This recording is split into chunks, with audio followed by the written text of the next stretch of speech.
So howdy there, fillers. So we've got the second wall up. The first wall obviously got up a couple weekends ago. We got our railing all done.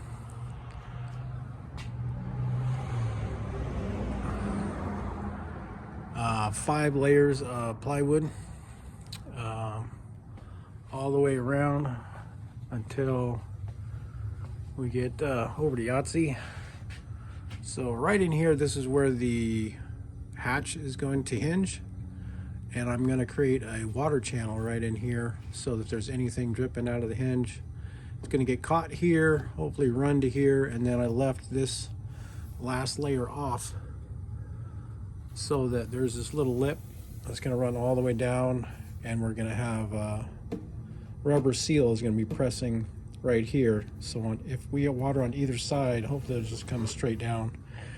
I don't think I'm going to put a lip on this side, so if we do have water on this side of the seal, it should just come right out the side, hopefully. And then so Yazzer, we got some of that going for us. And I made this side pretty much the same way.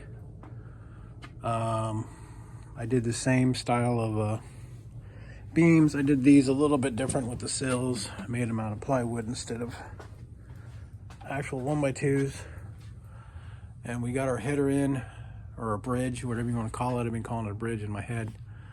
But we got our door header in, and I put more cleats on this one because on the other side, in this area, I didn't have enough cleats, and it kind of came out kind of wavy a little bit, which shouldn't really matter in the long run because, you know, we still got the whole top to go on. We got insulation to put on. But I wanted it to be flatter. So we're going to do more cleats on this one. We're going to have them closer together, probably like 5 inches. Before it was like 7 inches on that side. But other than that, same thing. I got them bolted, 3 bolts, ding, ding, and wang. And got the same cleats for nailing our seam, and we got all of our staples in. So next up really is to finish doing all of our cleats around the front, and then get all our cleats on the back. Do the same exact railing setup with our little thin plywood strips there. I didn't cut enough of them, so I'm gonna have to take some more scrap. I got tons of scrap, so not a big deal. Cut up some more strips, and that'll be that. And then these two will be matching pretty much. And then we got some details. We need a router and trim off this excess right there. So we need to trim off our excess, and we need to get some blocks up in here for the rounded corners. Need to get those in first before we can take our router and flush everything. This side's already flushed for the most part. And then we got some little trim pieces down here.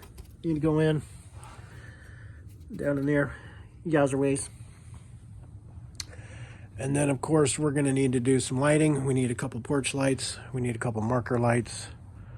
And then we need to do a handrail. I need to figure out the handrail situation for the wifey so she has a grab bar.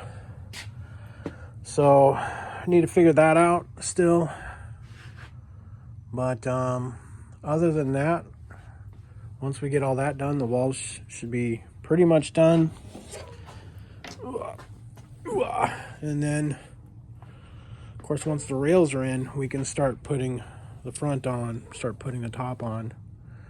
And my one holdup with that is debating on a window right up in here. I'd like to have one of those nice big long windows that you can do stargazing with right here, but those are really expensive. They're like $600-700 bucks. So I don't know if I want to do that or not. I kind of was thinking about just getting one of those kind of inexpensive like truck back windows, this one-piece back window.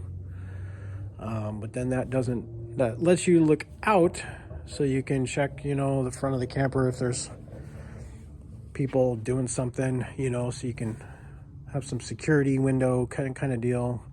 but it doesn't do much for the stargazing. I really wanted to have a nice kind of up and wrapping over the top kind of stargazing window, but they're expensive, so I don't know if I want to go that route. But so anyways, yeah, that's where we're at. Second wall's up, and then we can start on the third wall, or the roof, whatever. I guess that depends on how you define it, but yeah, making some more progress, and I'm hoping, you know, I didn't work on this thing for 6 months. I thought it was only like 2 or 3 months that I hadn't done anything on this, but when I look back at the video footage, 6 months. So it'd be really nice to actually just be hammering on this for a couple more months, and I'm hoping by the time the heat comes to actually have this fully insulated. That would be nice. If we could actually get it insulated and actually coated by summertime, that would be ideal, because I don't want to be doing any kind of exterior coating, whether it's epoxy or paint or glue or whatever it is, whatever it turns out to be. I don't want to be doing that in the middle of summer heat. So anywho's, that's where we be isn't. So keep your sticks and chicks.